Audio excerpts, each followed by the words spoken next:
Retarded annual fan. I am so pissed now, saying that he has not mentioned Nightmare once, which I think is so retarded. There's no way Nightmare just means nothing in the whole universe.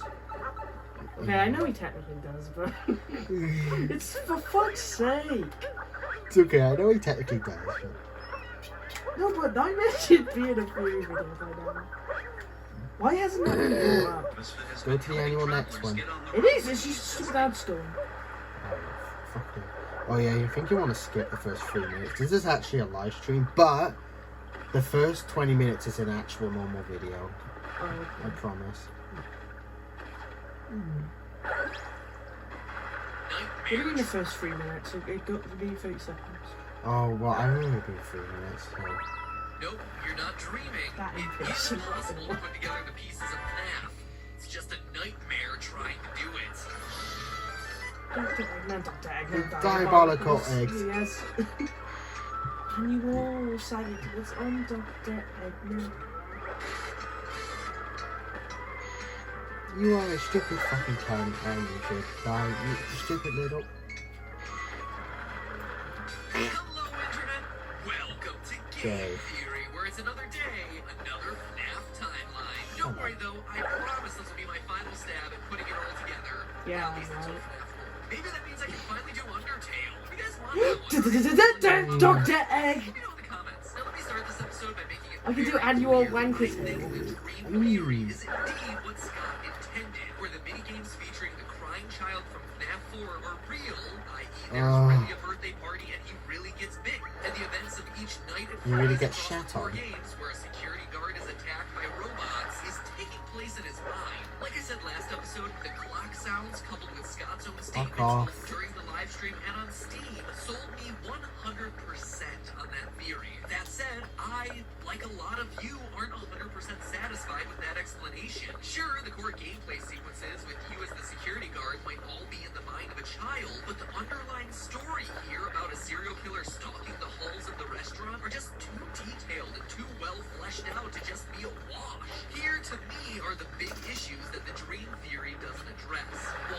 The crying child is afraid of those yellow suits for a reason. Remember what you saw.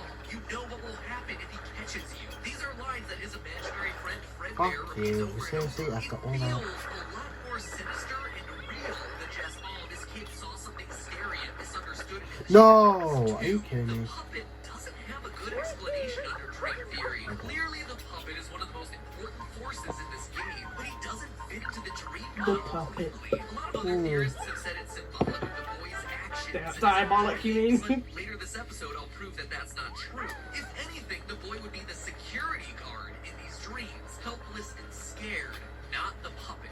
I'm not buying it. 3. Scott confirmed the bulk of my FNAF 2 theory. This would be a strange move for him to go out of his way to say that a chain of events was correct if it was truly meaningless. And finally, number 4. The Atari minigames. Under Dream Theory, what? They're just dreams within dreams? What is this, Five Nights at Inception? And then there are plenty of little issues too, like a young child's dreams Inception. so detailed as to include concepts that even most adults don't know, like sister locations and accurate minimum wage rates. So I combed over everything from the past year of theorizing to come up with the most well-supported, interesting, but also logical timeline of events, telling the story of the rise and fall of Freddy Fazbear's. Admittedly, there are still gaps and logical leaps, which I'll be sure to call out. But right or wrong, this is the flow of events I believe creates the most satisfying narrative to the series. So this one is dedicated to all you guys on Reddit, YouTube, Twitter, and in the comments who've been sending me theories for months. And this is my end of the year present for you. Right or wrong, this box is getting open. The story begins at Fredbear Family Diner, the birth location as revealed was my phone guy in FNAF 2, and confirmed indirectly by Scott when he approved my FNAF 2 theory. I don't honestly think that there's much to debate here anymore. A child is murdered outside the establishment by a mysterious figure, the purple guy, who escapes unnoticed. The victim's restless soul goes on to inhabit a puppet, which would then haunt the halls of the pizzeria. Boom!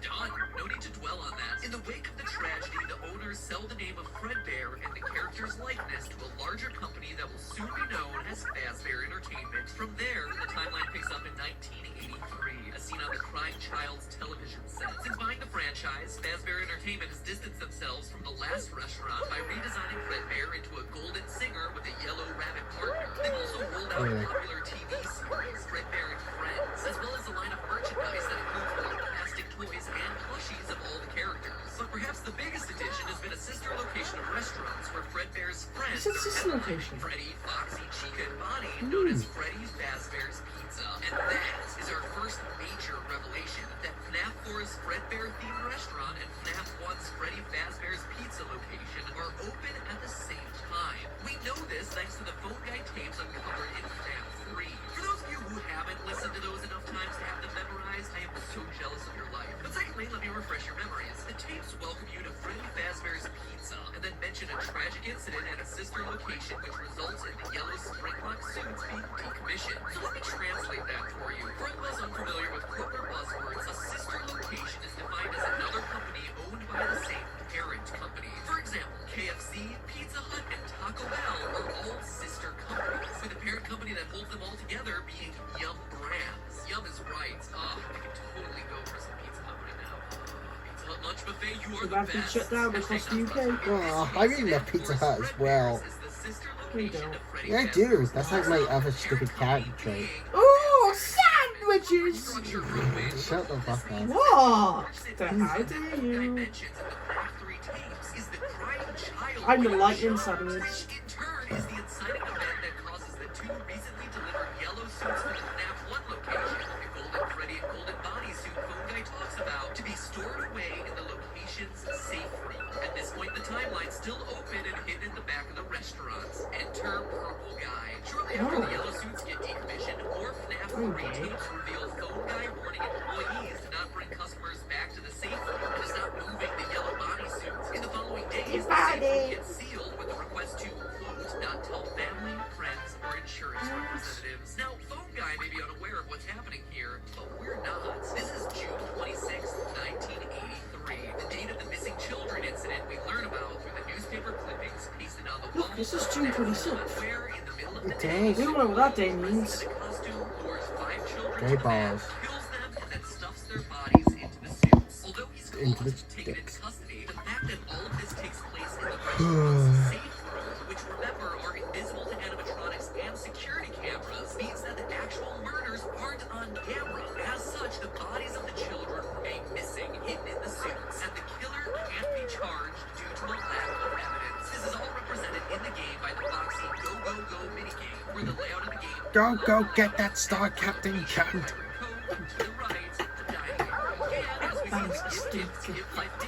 He likes me. Yes, I got it. What does he win? A sad feeling. Oh! Oh, door.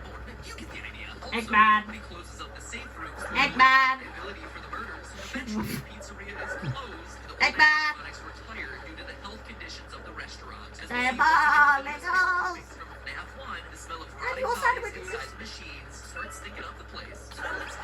Stop shitting up the place. Sandwiches! But before we get too much further, let's take a minute Oh, back to the fuck. crying child. Remember, one of my biggest Crying concerns about Eggman. theory is that the crying child is scared of the yellow No! suits. So there's no real good explanation as to why. So what if the reason the crying child is scared of the yellow suits is because he saw the missing children's incident? What if he saw the employee dressed up as a yellow animatronic luring the children away? Yes, this would mean that the missing children's incident would happen before the yellow suits are retired and before the kid gets bit. But it's a theory that works for a lot of different reasons. First, he's always at the pizzerias, especially towards the end of the day, so he'd definitely be in a position to see something like this. Second, it explains his irrational fear of the yellow suits because he saw people get taken to the back and never return. Oh, they got rid The of lines of remember what you saw and you know what will happen if he catches you that psychic friend Fredbear keeps repeating makes a whole lot more sense now. And finally, and perhaps most importantly, look at this line. These are my friends. If this were These indeed are my true, eggs. this line takes on a whole new meaning. I always thought that line was weird. Like, what, they're your imaginary friends? I suppose. But then why would his collection of plushies just be with him when he dies? Why is that such an important detail that Scott chose to include? It would be, really, but what if they were literally his friends? That he knew the kids who went missing and got stuffed, and the plushies being there in the final scene represented not his plushies, but the spirit of his friends, the ones possessing the suits, being there with him as he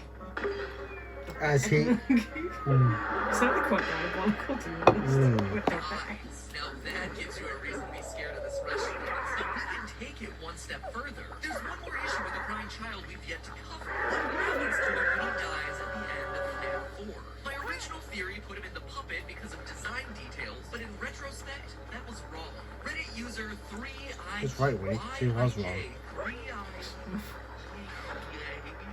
She Indian. was. Reddit user 3i did an analysis of the color of the text during the ending sequence. All of the final lines aren't in the yellow used for Psychic Friend Fredbear, but rather a mysterious new off-white color for the final lines of "You're broken, I will put you back together." I will become an It is very clear that this is an intentional difference that Scott included in the game. So who's speaking? Well, who else but the one figure we know gives life to children dying in events around the Fazbear Entertainment franchise. Really? It's the puppet, promising to right the wrongs of Puppet! pizzeria by Ow. bringing peace to the Oh. crying child's spirits. How does he plan to do Puppet! this? Well, look at what he says. We are still your friends. It's not I am still your friend. The puppet using the plural We here means are. that there would be multiple spirits present in this final scene that consider themselves friends to the crying child, but we also see this. I am still here. The others are gone now, stuffed, leaving only the one with the ability to transcend the animatronic suits, the puppet. The This puppet. makes a lot of sense if we again assume the crying child knew the kids who got stuffed during the missing children's incidents. I don't know, lad. Sounds like a load of shit to me. I will put you back together. We've all been assuming his I don't know, lad. It's Like cocaine to me. but consider for a minute that the puppet is like instead no playing the pronoun fucking terrible theorizing I've ever heard. and is instead referring to the plural you. You five are You broken, got- and I will put you five back together. He's planning on reuniting the spirits of these five friends. What makes me so sure? Well, It's we just see it stop. happen. I'm It's the sorry. conclusion to the whole story. In FNAF 3's The Happiest Day minigame, we see the crying child's birthday one more time. 5 kids in masks representing the same 5 animatronics, with the birthday boy representing Golden Fredbear. You can even compare the locations. Both are long corridors with 3 tables and a fourth one slightly off to the side. The balloons are also the same colors: red, green, purple, yellow, and blue. Even the exit is where the Fredbear stage is, an exit that, if used, results in the bad ending because the souls don't get peace. It's where the child was chomped. And who's the one we see in this minigame putting everyone back together again? The puppets, just like he promised the annual boy puppet. he would do on his deathbed. And here's the best part. How do you get to this minigame? Well, by playing through a bunch of others, including the Stage 01 game, which you access by typing the numbers 395248 into the wall. Why are those numbers important? It's the hexadecimal code for the color of purple guy, only it's backwards. It's Scott's way of showing that the puppet is actively trying to reverse the work of the purple guy and the atrocities committed inside the walls of Fazbear Entertainment pizza places. From here, the rest of the story is surprisingly straightforward. The pizza chain reopens during the summer of 1987 in FNAF 2's bigger location. Fazbear Entertainment rolls out the toy animatronics based on the character models of their merchandise, allows them to free roam, and even equips them with facial recognition software as added protection against child murderers. I mean, there's definitely a pattern being established here, so why Child not them for taking murderers. preventative measures? However, as we all know, it's not enough. As we hear about from the phone guy and see in the Save Them minigame, Fuck's the phone sake. guy, now the daytime security guard, kills 5 more kids within the walls of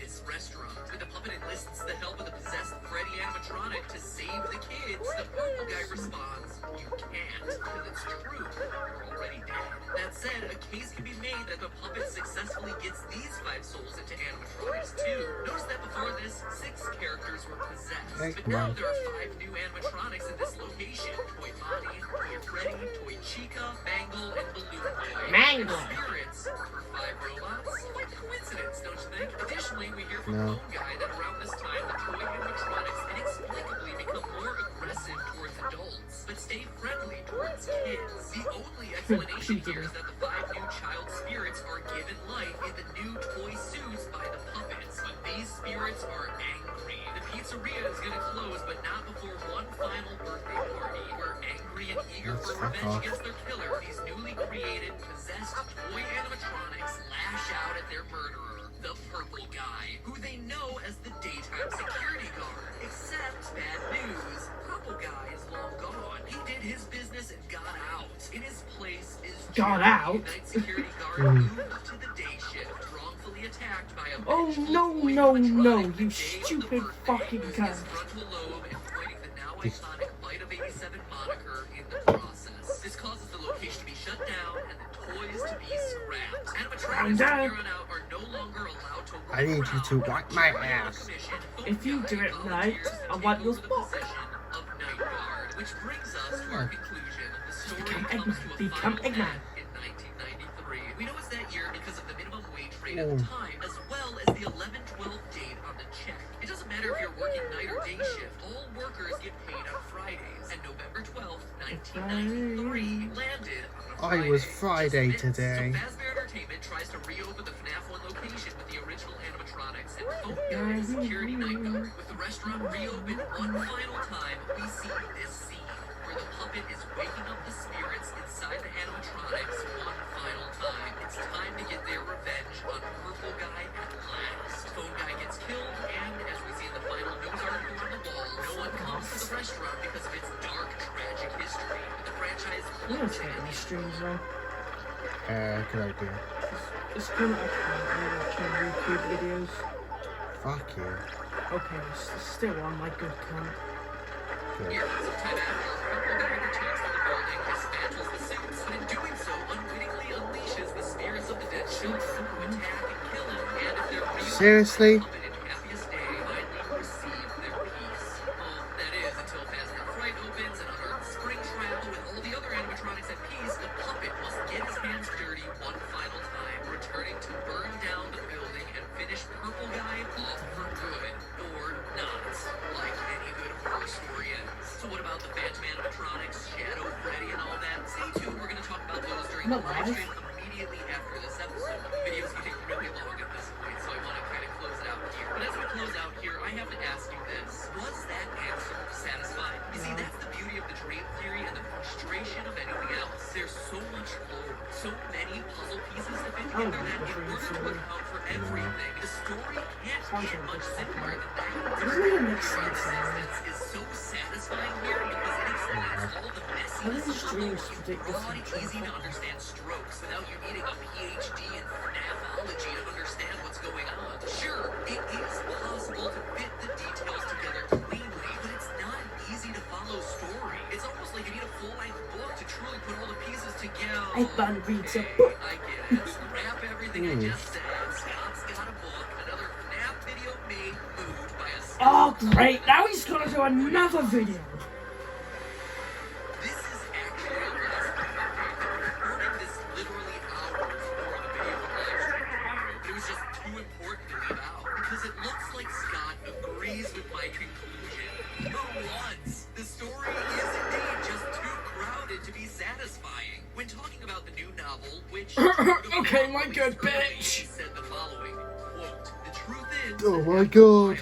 Oh my god. Shut up, you cunt! for a story anymore. Isn't this fury just incredible? The only way to tell a real story is to No, I do not think so, my good bitch.